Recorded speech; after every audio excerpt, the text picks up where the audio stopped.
Tub Talks with Damon. My very special guest in the tub today is medical professional, doctor, advocate, and amazing human, and podcaster. Yes. Sam Dubin. Yes. Welcome to the tub. Thank you for having me Oh, here. thank you so much for being here. Yes, it's great my to have you here. Yes. You know, I'm so excited that you're here because this series for me has been an opportunity to bring some of these ideas, things that we talk about in some of the echelons of privileges at conferences or gatherings, and try to make them available, try to make these ideas available and digestible to people who may not be able to go or may not have the time or money to go, but want to understand, like, what are the things that we're doing in the healthcare profession and what are some of the innovations and invitations that are really exciting right now, and as well as the barriers to us using them. So we're going to talk all about that today. Yes. Before we get there, I want to ask you, Sam, what do you like most about your body? Well, a complicated question, as you know, but I would have to say my eyebrows for a few reasons. They get the most compliments for the least upkeep ratio. So there's a system. And I'm kind of like take it or leave it, so I'm not so invested in them. Okay. But people are like, oh, you know, occasionally. And I'm not like, oh, my sense of identity doesn't hinge on that, but they're there. I know they are probably 90% of what accounts for my ability to express myself with body language, as COVID and wearing a mask proved to me for the better part of 2 years at work. So I would have to go with my eyebrows. Yeah. So even when you were wearing a mask, your eyes and your eyebrows were very conveying visible to patients. And I think, if I'm not wrong, in general, you were conveying a sense of warmth and compassion about your patients. Hopefully. That was my intent. Do you feel like that was the feedback you got? The feedback was usually to my colleagues. If I was like expressing side-eye or disagreement with a colleague, it's got some professional feedback that I could perhaps find a more neutral expression at times, even with half my face covered. Okay. So, but I do think, yes, that I was able to hopefully express myself well, even with half my face covered, which was a tall order for many patients and providers alike during COVID. What was that like to be a doctor during COVID in New York City? Well, I, was someone who graduated early from med school to work sort of in COVID wards, so to speak. I was fortunate that by the time I was employed early, so to speak, to do that, there was a guarantee of personal protective equipment.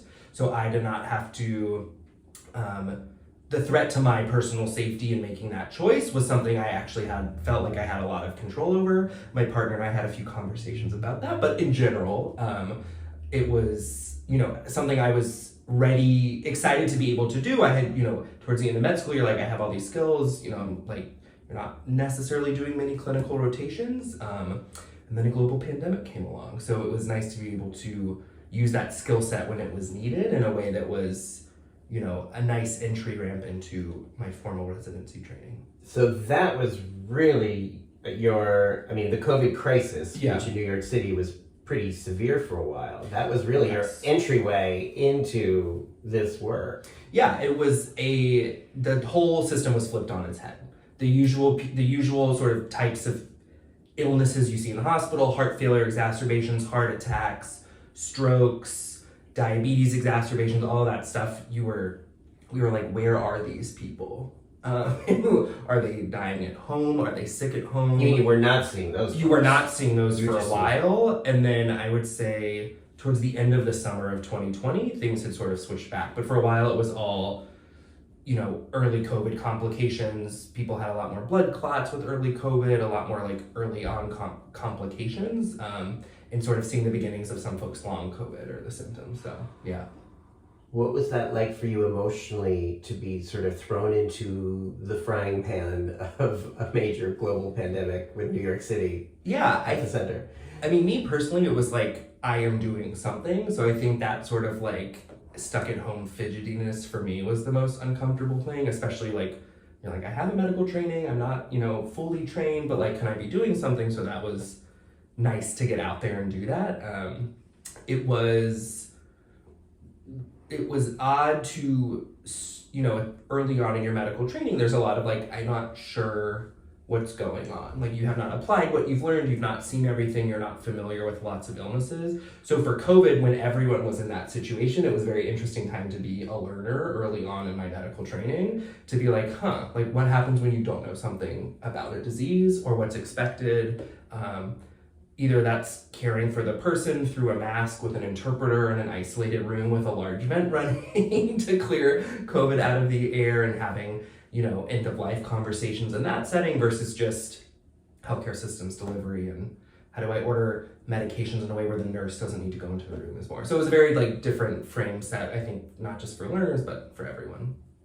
But yeah. As a practitioner, so you were kind of on equal footing with people who had been working for decades in terms of not knowing what this virus was at the beginning. Because you'll see things like a heart failure exacerbation, you'll be asked a question like, how should we get this extra fluid out of their body? There's all these different diuretics, ways to do that, and people kind of know their dose and their pattern. And with COVID, it's sort of like, early COVID, it was sort of like, should they be on a blood thinner?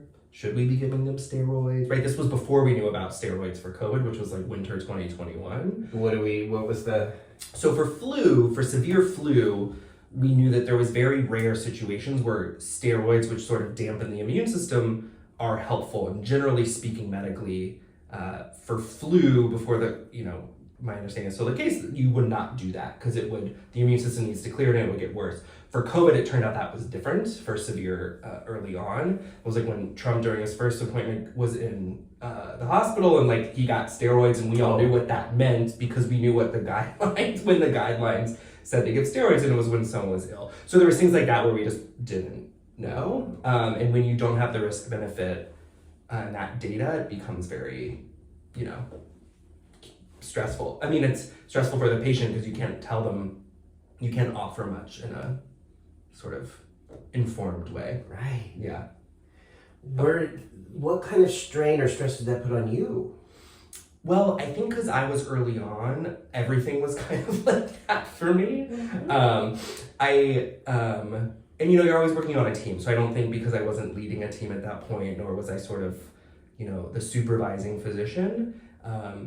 But it does, I think, I'd say folks who were in the working as providers in the hospital at the time have more of a sense of what happens when you don't have information to offer, you can't make informed decisions.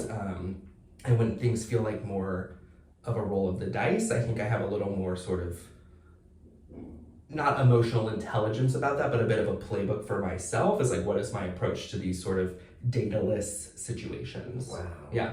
Which, very differently, but comes up in all of queer health all the time. And you're like, well, we don't have great data. There's not a randomized control trial for that. But here's what we know, here's what we don't know. And that's, the platform on which you can now make this decision. Right. Yeah. Right. All right. Good segue there. Well, so I like that you have been an advocate and someone who has really worked in your career so far to help change stigma and confusion around and education around queer health. So yes. Tell me what that is. What does that mean?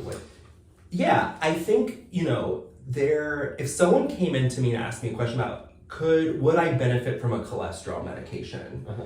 I have, not personally that I've done, but there are decades of randomized control trials, multiple guidelines, many pill options someone could take. Mm-hmm. So I am armed as a provider, right? The institution of medicine is ready to answer that question, right? It's a societal priority. It's often people's personal priorities, etc. If someone came in to me and they said, is it bad for me to douche, right? Is it bad for me to put water in my butthole to clean it out before sex? I don't have an NIH whose cultural and social priority has been to fund that study and give us answers. In some ways for obvious reasons, in other ways there's institutional things, but it becomes a very different conversation and you start on a different foot as a provider because I'm not if I have 100 patients in your situation for this cholesterol medication question, I know that I will prevent 5 to 10 heart attacks. right? Like I can give that information, and now conveying statistics to anyone is there's a system, there's a statistics. Yeah, it's just certain epidemiological numbers don't always convey what they need to patients, but with things like douching or let's say chest cancer screening, if a trans guy has a mastectomy, like you enter these gray zones where some providers are very uncomfortable with, and I think my mentor Richard Green and the other host of the podcast, Richard, and then Gabby Mayer, Hey, Gabby! I love Gabby. Yes, we're all excited about having these conversations to be like, just because we don't capital N know something doesn't mean someone can't make an informed decision about it. I mean, that to me really speaks in the consumer world in terms of what we call harm reduction. Yes. Which is often working with data, but not perfect science. Yes. But logically connecting the dots between data points to help people have a greater quality and quantity of life and to reduce risk with whatever it is they're going to do anyway, sexually or chemically. Yes. But it means sometimes we do things or recommend things or help consumers understand things that lack absolute New England Journal of Medicine science. Yes. We do not have the NIH supporting douching. Yes.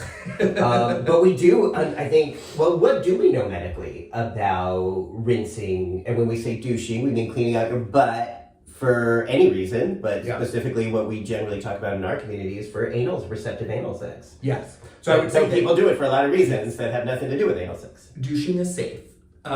Generally speaking, there are, if you have inflammatory bowel disease or you're immune compromised, there's some, asterisks attached. But, putting room temperature tap water without added soap or chemicals into your rectum to remove poop is safe. Right. I think a lot of people are doing it. We don't hear, a lot of people do it anyway. And again, so people are going to do it anyway. So let's, as providers, you're able to offer data-driven harm reduction. Yes. So there are some meta-analyses. So people look at sort of different smaller studies. They see what they can say as far as the trends of all of them. And we know that if you douche, your risk of getting an STI, so chlamydia, gonorrhea, syphilis, HIV, hepatitis C, through your butt goes up a little bit, right? Is it significant statistically? Yes. Does it actually matter in the grand scheme of things? That's up to the person.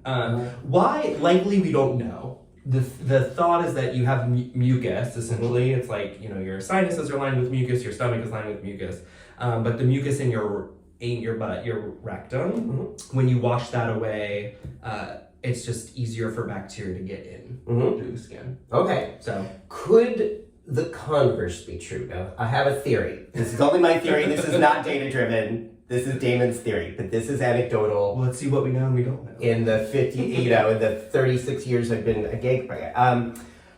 My theory is that the opposite works the same for bottoms. For example, let's say I am a bottom who has an active STI, bacteria, in my butt. So I've got an active case of gonorrhea or chlamydia. Okay. And then I clean out for anal sex. Yeah. And everything for, the next hour, we're good to go. Or at least the next hour. My theory is that by cleaning out as a bottom, that my bacteria transmission is less infectious. That there's less bacteria to transmit, and that I'm less infectious as a bottom during that time to the top. I would say medicine doesn't know the answer. I know, medicine doesn't know. This is my theory. That's what I'm saying. It's a theory. Yes. But it's also been anecdotally tested in terms of my experience of carrying an STI as a bottom before I started using DoxyPEP, not knowing I had an STI. Yeah. Being very cleaned out. Yeah. Having sex with tops and not transmitting it. Yeah. And I know that because they went and got tested. Yeah. And they're like, nope, got nothing. Yeah. And that happens so many times. Yeah.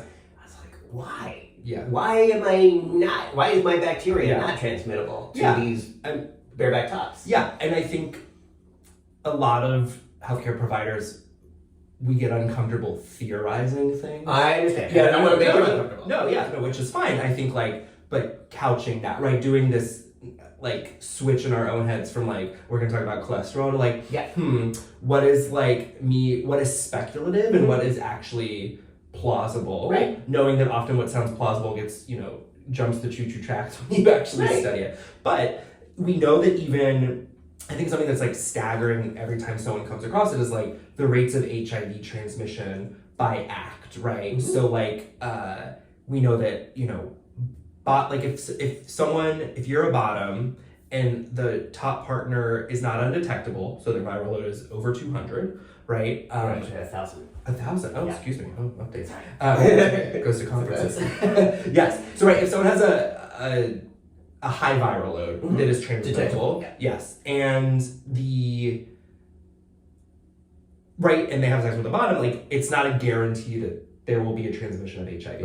Right. So and it's not 1 in 10. It's like closer to 1 in 100. And even less than that. And we do have data. The CDC I can put it down below. The CDC does have that data. Yes. Right. So I think like with the correlate of that, it's like even if you hadn't douched, the top may not have gotten gonorrhea anyway. There's a world in which there's just less bacteria there. So what we call the inoculum, or the amount that you would need to transmit it, is now less too. But then there's DoxyPEP now, so you can have, which is comforting for us because now we have hard statistics which people can sort of sink their behavioral teeth into and make a choice. For those who don't know, can you explain what DoxyPEP is? Absolutely. Doxycycline post-exposure prophylaxis. So doxycycline is the antibiotic, post-exposure after the fact, and prophylaxis, or something that prevents whatever you want to prevent. In this case, sexually transmitted infection, specifically chlamydia, gonorrhea, and syphilis. So it's the morning after pill. Essentially, you take 2 doxycycline pills, studied in folks assigned male at birth, but you could have a risk-benefit conversation with someone assigned female at birth per the multiple recent guidelines. So you take it after you have any type of sex, vaginal, oral, anal, doesn't matter your role in any of those, within 72 hours, ideally within 24. And it lowers your risk of chlamydia, gonorrhea, syphilis by 65%. So 2/3. Or you might prevent 2 STIs if you were going to get 3 in a certain time period. Powerful stuff. Very powerful stuff. Yes. And it's pretty amazing to me that this is out there. It's been out there since 2017. Yes. The data came from France, so a lot of American institutions wouldn't adopt it, but now they are, because thanks to the good folks at UC San Francisco and the San Francisco Health Department that did their own pilot studies. We know so much about how effective this regimen works in the US, so now the CDC has adopted guidelines that are on their website for doctors and providers and consumers. And yet, let's talk about why this really valuable, vital information is so difficult to distribute and get people to understand and adapt. I think like one medical question, to not phrase it medically, is like, is a patient slutty enough in a good way? Right? Like, you know, every medication may not benefit the person who takes it, but if I give it to 10 people, the majority oftentimes will benefit in some way. So with DoxyPEP, it's like, what is the risk benefit of antibiotic exposure versus preventing STIs? And I think that is like, back to the cholesterol example, like that's where providers usually want to come from. They want to come from this like solid footing, we call it antibiotic stewardship, you know, population, individual risk things, and want to withhold that technology because of a discomfort on the provider level. Whereas many patients are like, why would I not have this in my cabinet? Because I don't want to get these things. So, I mean, I've talked to multiple healthcare consumers in my own practice who are sort of like, well, what about resistance? What about that? And I was like, we actually don't know. Like, I don't know if your risk of resistance is more from taking this to prevent it or getting treated as many times as you may have. Because as we know, and I just want to make sure people, if you have an STI, chances are doxycycline is going to be a drug or one of the drugs that's prescribed to treat. For chlamydia, it is first line. For syphilis. And if you've had an exposure, at least in New York City, if I walk into the Department of Health saying, hey folks, my partner last night just told me he exposed me to chlamydia, what are they going to give me? As a prevention strategy. Doxycycline for a week. So 2 doses a day for an entire week. That's what the regimen is. So what we're talking about, instead of taking 2 doses a week, the DoxyPEP guidelines recommend just 2 doses that you take yourself within ideally 24 to 72 hours of an exposure. Yeah. And usually we don't really know right after the fact that we've been exposed. That's why this is a consumer-driven harm reduction strategy. Yes. Because, I have a bunch of doxycycline here in my kitchen, and if I have any suspicion that I've been in a situation where I've been exposed, I don't have to wait to go to a clinic or a doctor's office to get the help I need. It's right there in my kitchen, and I take it as needed. Yeah. But we're talking only, sorry, I just want to make that distinction. We're talking about only 2 doses using DoxyPEP, whereas if I went to a health clinic or a hospital saying my partner exposed me to chlamydia, I would be given 2 doses a day for a week. Yes. So you are right. You're clearly conveying the exceptionalism around this aspect of how some providers approach it. Yeah. Right? I think there's a whole other aspect of just gatekeeping antibiotics, which I do all the time. I tell people, you really, sounds like you have a viral infection. I don't think antibiotics will help you. If I'm wrong, this is when we'll know by probably. I'm happy to, I prescribe them a lot, but there's a lot of people where we know that antibiotics work. Healthcare consumers think that might be a resource, and oftentimes I'm I actually we're 2 weeks out with your sore throat. If you had a bacterial pneumonia in your lungs, you probably might be much sicker. But for sex, it's sex. Right. And it's often gay sex. Right. Or queer sex. Butt sex. Yes. So then people, often providers, patients may not feel comfortable talking about it. Healthcare consumers, providers may not be could you just not bottom? Could you just not let them come in your throat? Right? And get into those perhaps not explicitly said things, but things that are being thought was should we risk antibiotic resistance, the specter, the ghoul of that? And it's the amount of queer, AMAB, assigned male at birth men who are going to use DoxyPEP, who may have a slight increase in some resistance, is a drop in the bucket in an ocean of our antibiotic misuse. Not just in North America, but in the world. For a forthcoming Queer Health podcast episode about DoxyPEP, we were able to talk to some researchers from UCSF who were on the study, and they, when presented with this question, they were antibiotic resistance, if that's something you care about, you can stop worrying about butt sex, and you can start worrying about our antibiotic misuse in agriculture, in cattle. And if that's something you're concerned about, you can let the bottoms bottom, you can let the cum sluts drink their cum, and you can go take that misplaced fear somewhere else, but don't limit this technology.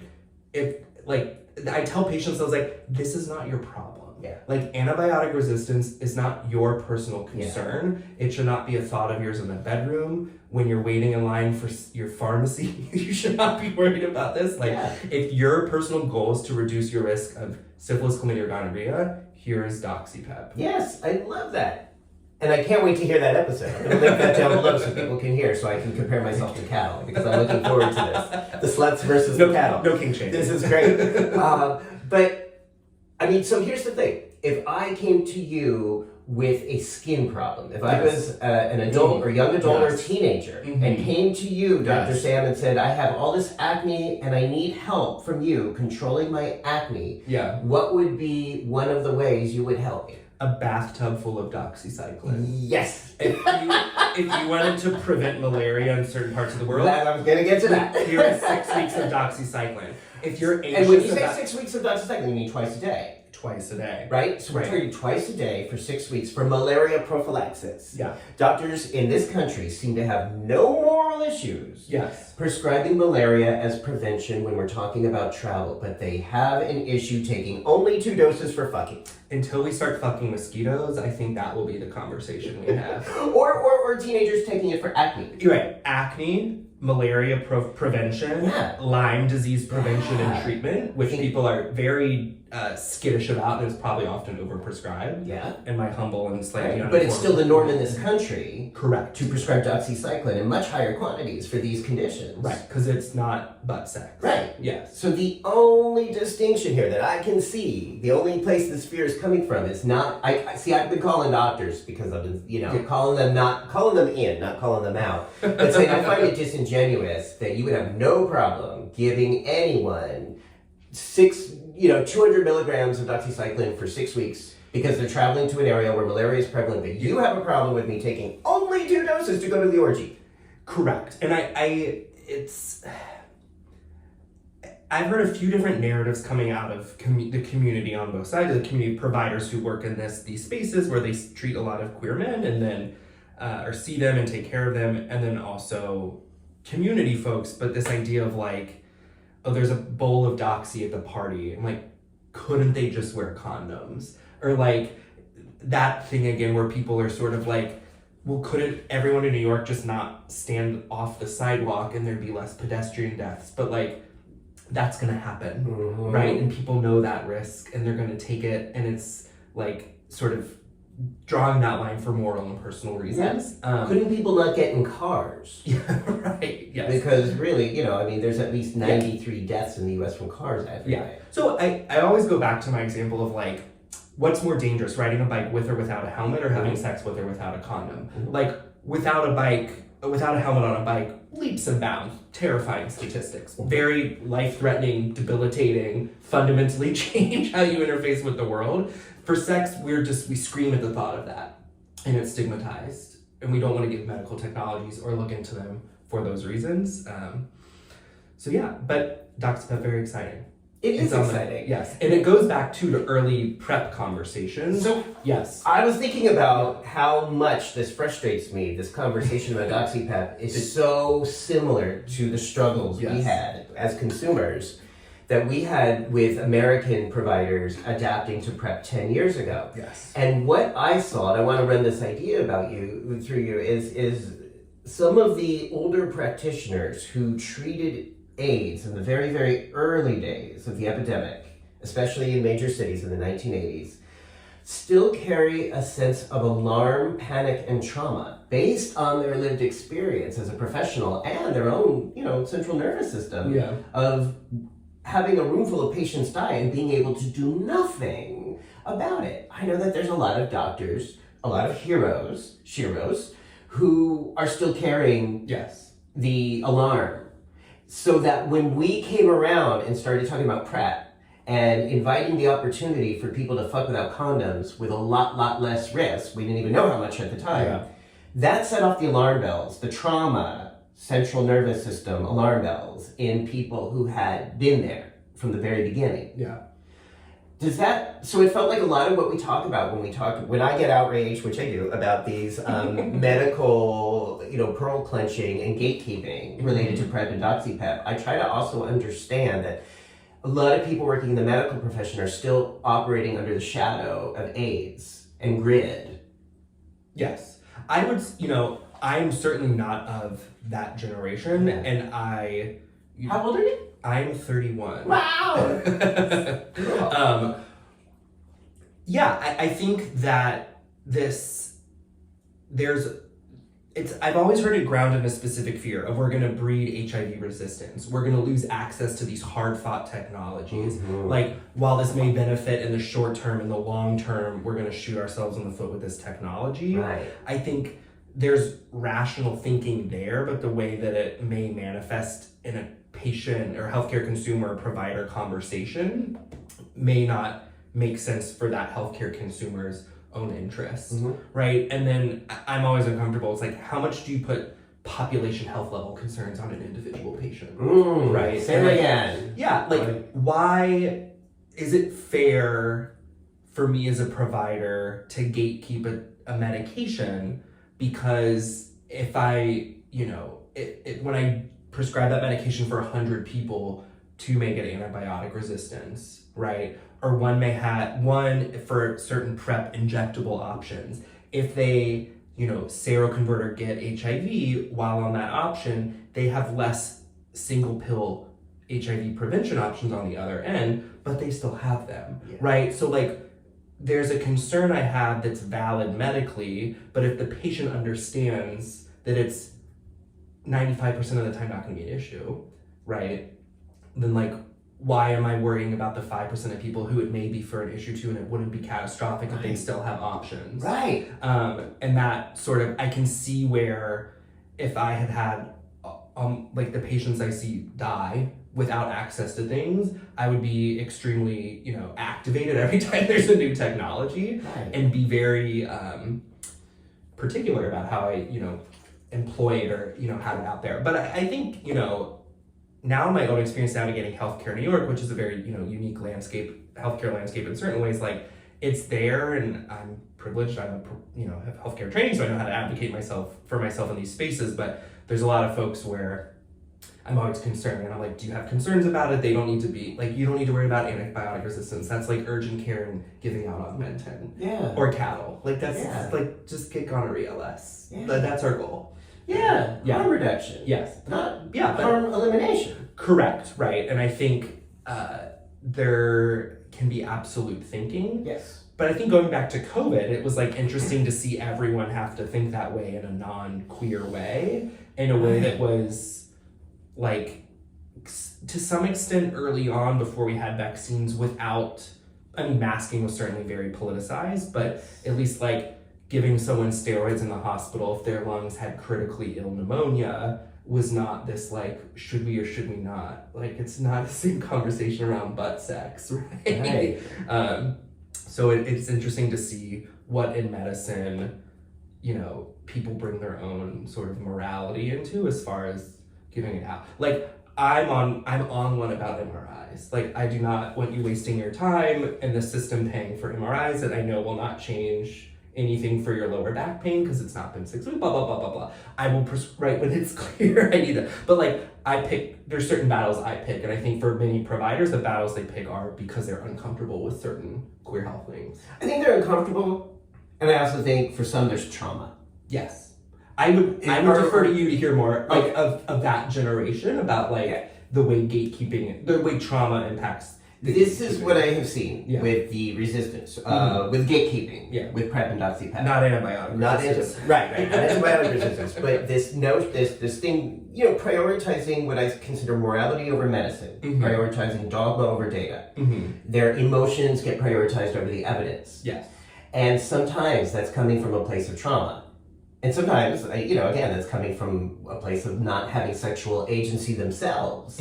So if I'm a person who doesn't have sexual agency means that with reasonable effort, I can have meaningful, pleasurable sexual connections, either with a primary partner or whomever I choose. If I don't feel like I could do that, I'm going to be resentful of people who do. I'm going to be resentful of the sluts who come through my office saying, hey, I need PrEP so I can take 10 loads next week. And I need DoxyPEP so I can prevent STIs after that. It's going to be like you're rubbing the salt in the wounds that I can't have the sex life that you have, and I'm going to react to that by telling you no. Exactly. And we can't have the sluts resenting each other. We need them out there taking loads.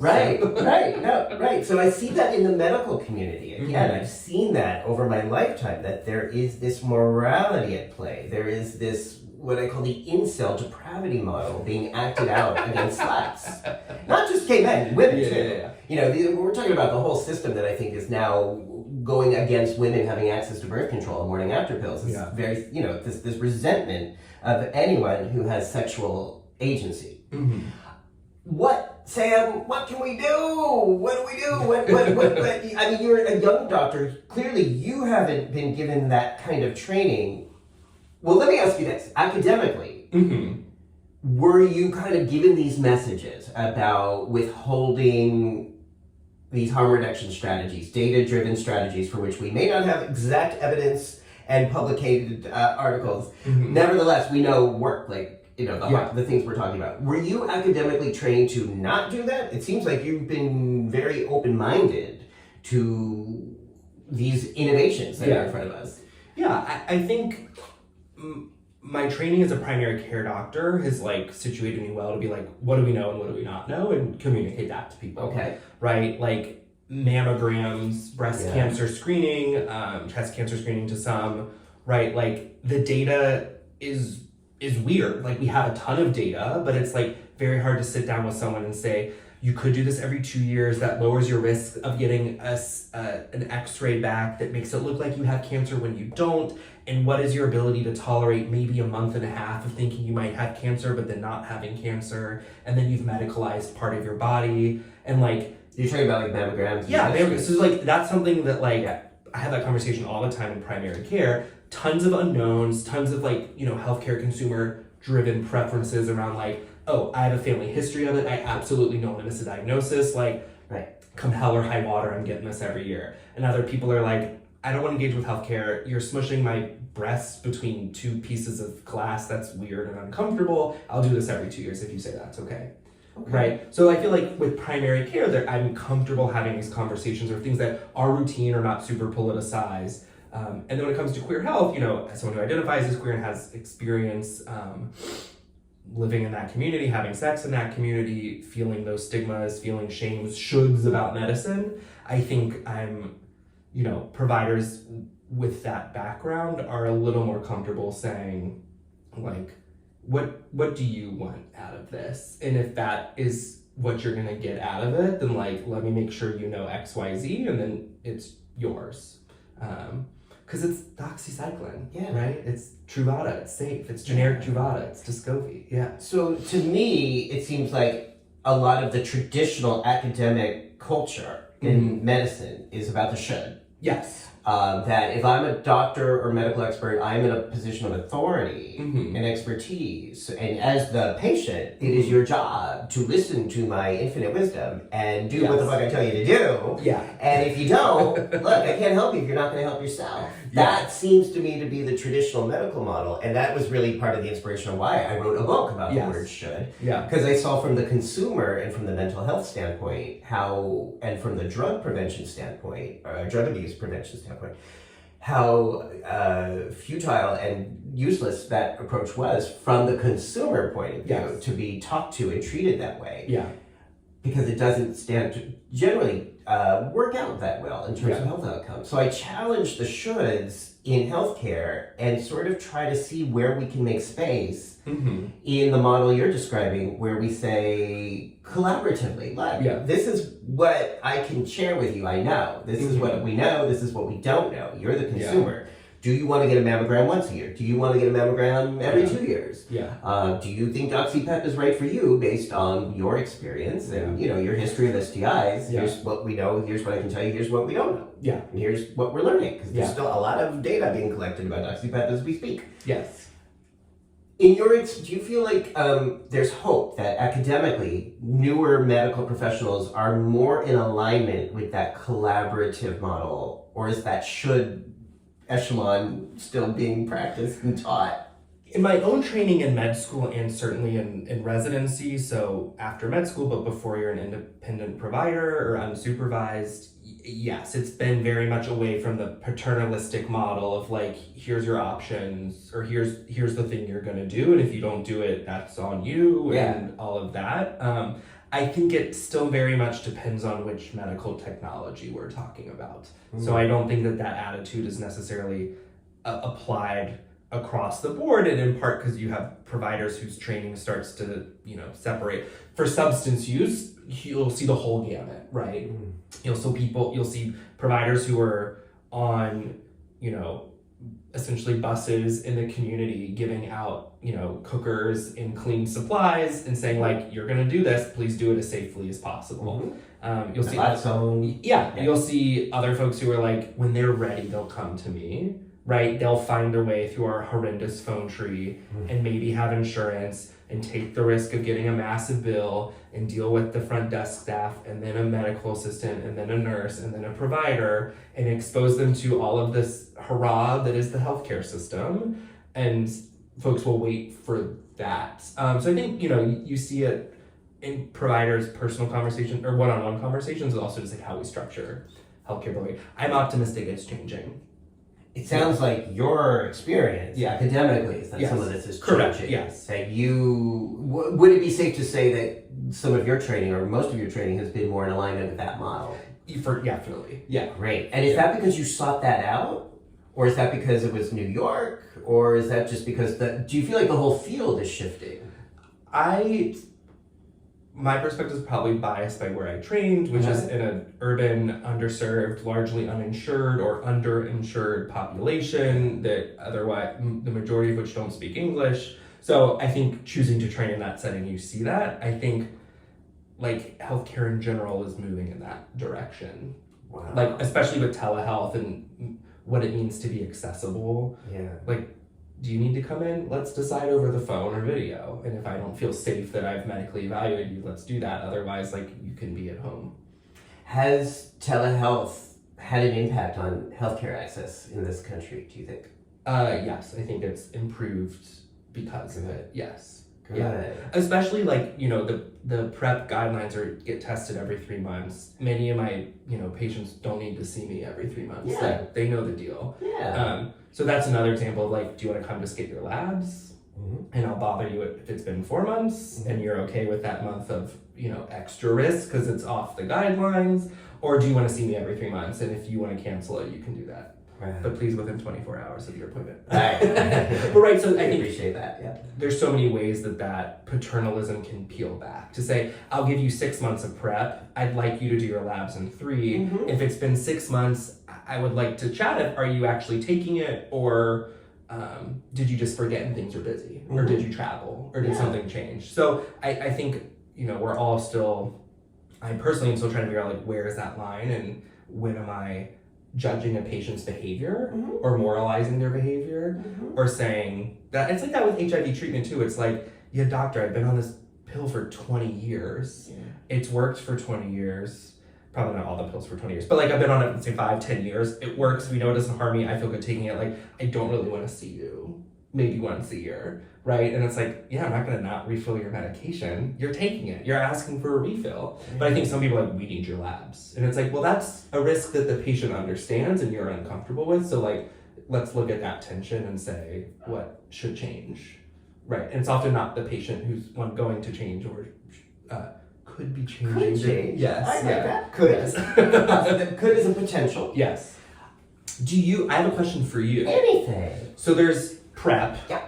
Okay, there's now injectable PrEP. There's going to soon be a 4-month injectable PrEP and an every 6-month injectable PrEP. Yes. And there's DoxyPEP, right? Yes. For not HIV, for chlamydia, gonorrhea, syphilis.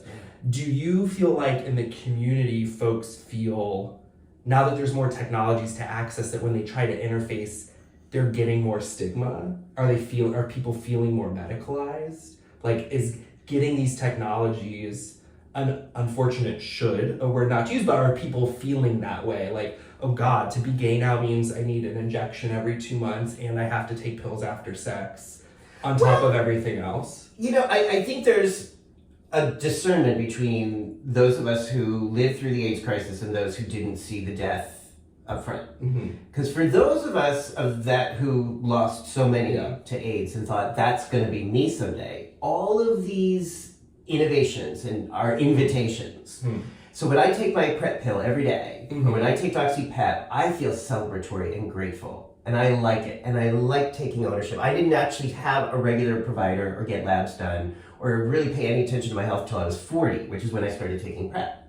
So PrEP was the gateway drug to be aware of cholesterol and my family cancer history. Yes. And you know, all these other things that my provider pays attention to. So I really appreciate that. I don't feel medicalized. I feel empowered by all of that. And I think a lot of people of my generation feel empowered by that when the relationship is collaborative.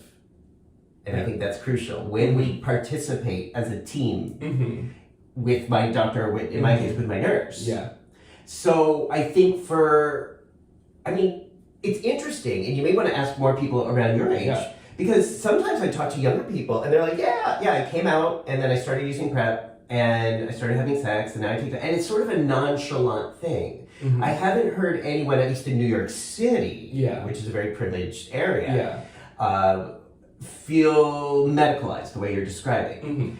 I think there's areas, especially in the Northeast, Southeast, and the South, where medical care in period is very hard to access, and there is so much stigma and shunning and moralizing against people, against the sluts who might be asking for help, for PrEP, for DoxyPEP. And the barriers and the hoops they have to go through, not only with insurance, with access, with the clinic, with the lab, with the blood, with the payments, but then with their own provider treating them like crap. I think in those cases, a lot of people feel just like, what's the point? Yeah. I just don't want to deal with this. And again, this is why I encourage telehealth for those who can access that. That may be an option that works well for some folks. Mm-hmm. But for me, I like this process. Yeah. I like being involved with this process. Mm-hmm. I like being invested in this process. Yeah. Yeah, and I'm curious because I talk to a lot of patients who are like, I offer them PrEP. I hope I do it in a way that's sort of non-committal, not like, you should be, right? I hope they don't hear that from me. And then I think some people are like, oh, well, I may have sex, so I should take it. And there's that immediate jump to the stigma of living with HIV, the fear of it, this like, the internalized homophobia that's very wrapped up with that. And I wonder how many of the folks I talk to that I prescribe this medication to, like, feel a pressure to be honest. I hope not, because my whole thing with PrEP is PrEP. Now, medically, that means pre-exposure prophylaxis. For me and the advocacy I do, that means being proactive, responsible, and empowered about your pleasure and protection, which means no shoulds. Yeah. There are no shoulds. I say this all the time in the Facebook group. There are no shoulds about taking PrEP at all. Yeah. We can opt into this. And again, it's a scale. In this, I want to say that in today's world, even if you test positive for HIV, in most places in the globe, you still can have a long, lasting quantity and quality of life and great sex and great connection. Though I do understand that in the US and many parts of the world, HIV is still highly stigmatized. And that may not be true. And certainly in parts of the US, you could be put in jail, like Louisiana, where you still can be in prison, like Robert Suttle, even if you disclose to a partner. So it is walking that balance between saying, hey, here's a way to prevent HIV. Of course, if you do test positive, this is not the end of your life. This might just be the beginning in many ways. It's a very delicate balance. Did I answer that question? No. Well, so it's just saying there's no shoulds, and I think every person we see in our offices, whether it's mental health or physical health, is going to be different. Every individual we work with is going to have a different synaptic wiring, which is going to make them amenable to some interventions and invitations from you, and be like brick wall, girl back, to other things. And you and I never know from day to day, especially when we're meeting someone new, which innovation and intervention is going to be most effective in terms of helping them feel empowered, proactive, responsible, and empowered about their pleasure and protection. Yeah. Yeah. And I think that's something that is I think partly it's a concern I have because I'm neurotic. And I have as a gay man who accesses these technologies from my own healthcare provider, I'm like, do I need them? It's not bad to have them. If I choose to take a daily medication to prevent HIV and have better connections and more pleasure from sex, does that mean I'm gonna this idea of behavioral disinhibition? If I'm wearing a seatbelt, am I going to drive more recklessly? If I put sunscreen on, am I going to spend longer in the sun? Right? And with PrEP, I think it's such a nuanced thing, and people are always in the process of discovery around it of like, am I going to have more sex if I take this? Is that a bad thing? Exactly. Am I not having the sex I might be enjoying because I'm not on it? Because I'm so afraid. So I think those are the conversations that once we get past the like antibiotic resistance yada yada with DoxyPEP, like that's I think where like the crux of a lot of things are, and hopefully in like the next, I mean it takes longer than a few years, but like I would hope that healthcare consumers can have that conversation with the provider in a way that feels affirming to them, and if not with the provider, then with their community, because I think like it's not talked about among definitely cis gay men and bi men, but generally too, just like how does the way if a queer community access technologies make us feel about our identities that have been very medicalized and pathologized? Yes. But work in progress. Everyone's going to be a little different. Yes, I think, not to date either of us, but yeah, I think there's multi-generational appreciation and gratitude, and probably in my generation taking it for granted that there is not just 2 different PrEP pills you can take, but different ways to take one of those PrEP pills, and there's about to be 3 different injectable HIV prevention medication options. So wait, I'm aware. So right now we have an FDA-approved method for an injectable that's 8 weeks long. Yes. By this time next year, we're likely going to have the 6-month injection. And then the pharmaceutical company that makes the every 2 month is working on every 4 month formulation. Okay. Yeah. So then, then it raises these questions with providers. What if my patient doesn't come back in 6 months? Yeah. What if they don't get STI testing? Yes. And what if you give them DoxyPEP? Yeah. And what if you give them a prescription of daily pill prep? Yeah. In case they cannot get to your clinic or do all the lab testing in time to keep up with the injection? Yes. What if you gave them more Truvada or Descovy to carry them over? May not be a bad thing. It may not be a bad thing. I say tongue in cheek, but yeah. Yeah, so I'm curious, the more, these technologies are coming out now at a rapid clip. It was 10 years before there was another option for oral prep. Yeah. And now there's multiple oral prep modalities. There's about to be multiple injectable modalities, so to speak, plus DoxyPEP. So let's have the conversation. Let's have it now, because it's only going to get more and more relevant. Right. It's so exciting. And to your earlier point about worrying about whether you're coming off as shooty or authoritarian, I think that's as much with your words as it is your spirit. And I don't think you have that in you. I don't get a sense, I don't get that energy from in my eyebrows. In your eyebrows. There's kindness, there's humanity, there's respect. And that's really a state of mind and a state of heart. So I don't think we always have to have the exact perfect wording to go along with that. Yes. I know I don't always say the right thing, but I also know that people I work with personally and professionally, if they take a moment to see my eyes and my energy, they know that I'm authentic in where I'm trying to go. Yeah. And patients and consumers can be very forgiving along the way if they know that your intentions are good. Yes, and often they are. Yes, and I think for you, I just feel organically that's the energy you give up. I can't believe you're radically different in the medical room as you are in the bathtub. And where see you in other situations, you're a generally kind person. That's very kind of you. Well, and I just think again that's part of the internal process. You can't fake that, you can't pretend that. You kind of either have compassion and kindness or you don't. Your medical education can only push that so far. Right. Yeah. So I'm glad that you have that and the wherewithal, and to think about, the idea of having a long-term relationship with a consumer, that you might suggest something wonderful and they might be like, girl, no. Yeah. But the next time, or 2 or 3 months later, they might be more in the maybe place. They might be more in the contemplation phase of change, so to speak. Yeah. And I see a lot of patients who, have methamphetamine use disorder, who use meth all the time. And I've learned in my sort of early in my career, the tempo in which people engage with medicine for any reason is going to change. Yeah. Someone may be like, I'm not in a place to have sex right now. I don't need prep, but I know about it. Yeah. And then they may come back had a bad breakup. I am absolutely being a hoe. I love it. Can I go back on this? And they know it's there. Yeah. And I'm always sort of that's something I've also had to learn is I may think they should be on it now, but as long as I, in a inviting way, make space to say about this technology, if you want to access it, that's my job, but as long as you know about it. Yeah. Yeah.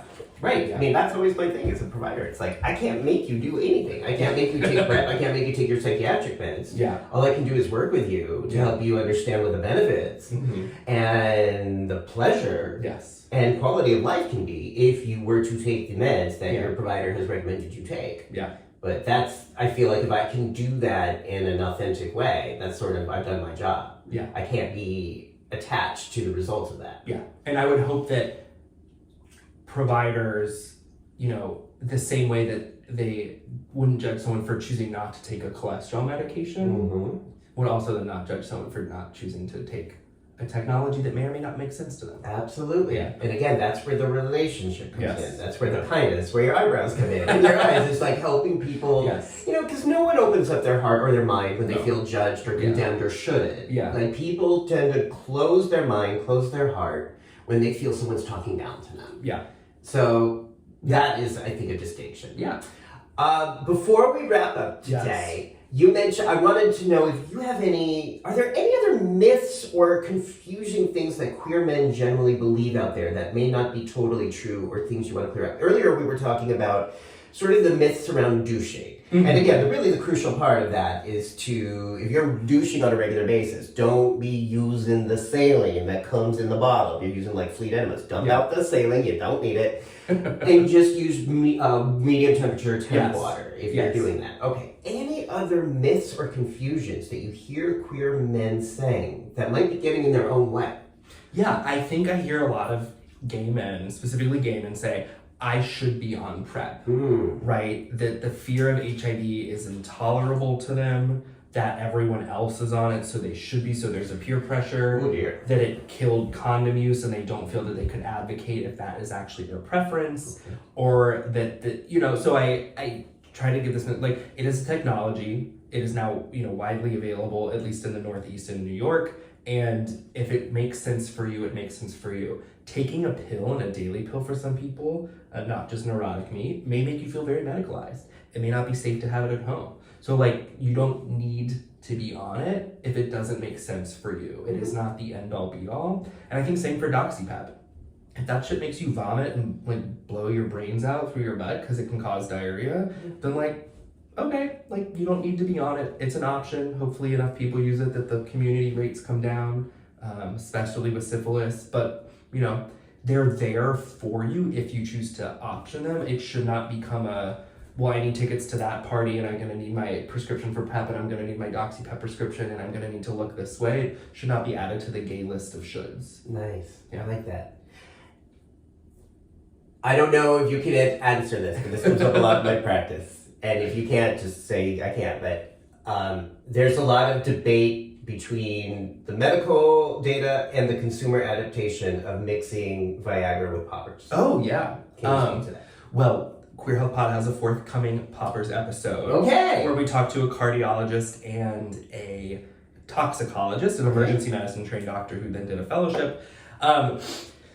It is one of those things where much of the time, and I'm not giving a statistic because I don't know, much of the time people can mix them and not experience any harm. Mm-hmm. But it becomes stepping off the curb in New York to wait 1 foot off the curb versus standing in the lane, right? Mm. And saying, I'm not just off the curb, I'm actually standing in traffic now. And that's our medical concern, is that sure, there's an increased risk, but we're concerned enough that we want you to avoid it, because that outcome of you passing out or your heart having irreparable damage or your brain not getting enough oxygen to us is intolerable. I tell people, like, I can tell you that. I'm not gonna follow you around and I'm not gonna give you less generic Viagra or generic Cialis because you may have poppers, but as long as they know and what those symptoms and signs look like. But yes, the blood pressure lowering effects of poppers and the blood pressure lowering effects of generic erection medications is a 1 + 1 = 4, 5, 6 for your blood pressure, right? Some people may lower blood pressure, not have issues. Other people may pass out and be in a bad space. But Interesting. yeah. Okay. Generally speaking, though, 1 or 2 hits of poppers not gonna do you harm. Yeah.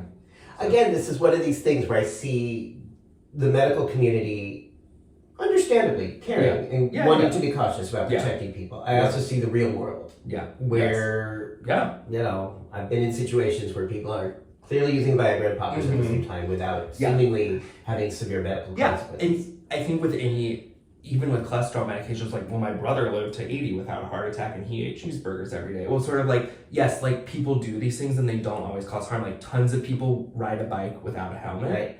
But when it goes wrong in a real bad way. Good point. And that is, I think, but like the way that's communicated to a healthcare consumer is extremely variable. Yeah. And the message they actually hear sometimes is a should, and sometimes like, okay, I can understand the risk of biking in New York without a bike lane, without a helmet, or standing 3 feet versus 1 foot off the curb.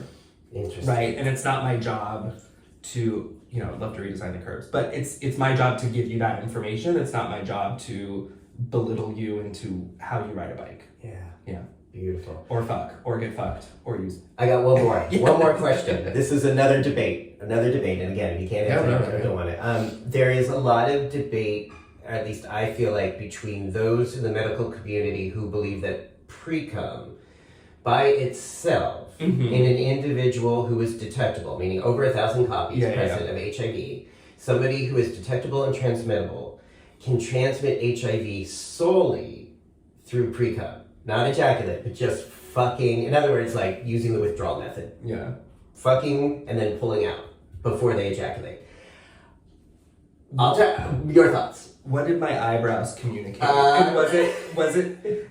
It's like, it's kind of like, who cares? Like, are you gonna tell? Well, this came up yesterday in the PrEP group. Like, people are still afraid of this.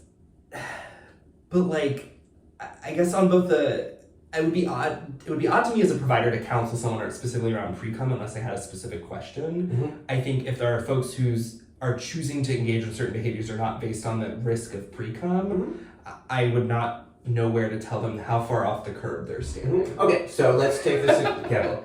Somebody has been using PrEP sporadically. They're really not doing daily consistently. Okay. They're not doing 2-1-1 consistently. Okay. They've taken 3 doses sporadically over the past week. Okay. They bought them for someone whom they don't know. Yes. Condomless. That person does not ejaculate in them, does not come, but was, had a nice little session there. Okay. But definitely ejaculated somewhere else. Did not ejaculate inside of it. So does that person who has 3 doses of PrEP in their system sporadically, still need to be afraid and take PEP?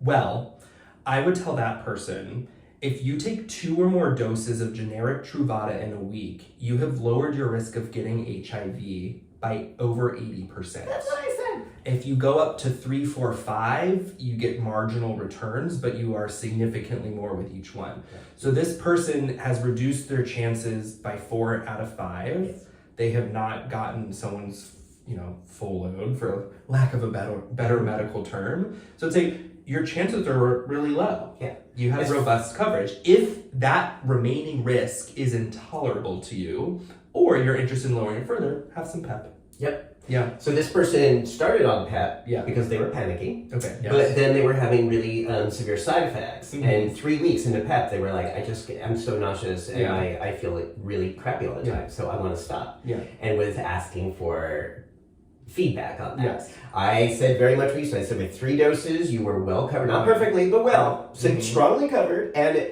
my thing that people disagree with, like, if the guy didn't come inside you, there is not one documented case, unless I don't know about it, not one documented instance in the last 42 years of someone transmitting HIV solely by precum.